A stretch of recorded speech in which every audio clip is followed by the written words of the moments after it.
برزك ماما شوارع مع السامي كين كتاب من رفع بوبو بغام لولا ورفس كراوت يا أبي لسر موازنة دواي حفتي أو جماعات ذقار في نصت كاس تعين بود باشا بو أوان هي بو يمنية سبب يعني ورا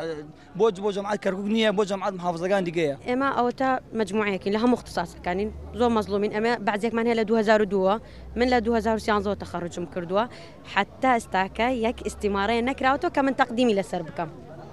يك استمارين يا تقريبا عدد ما نشأونا نية زورتين لم عدده بس أو تا عالم بيزاربون أما مجموعة زور بيزاربون يعني حتى كي روي معنا محافظة وروي معنا كتابة كمان لبغى بو رف ذكره بو حتى كي يعني طبعا مظلومين أجا هروب منه هرب مظاهراكين وحليرش أمينينه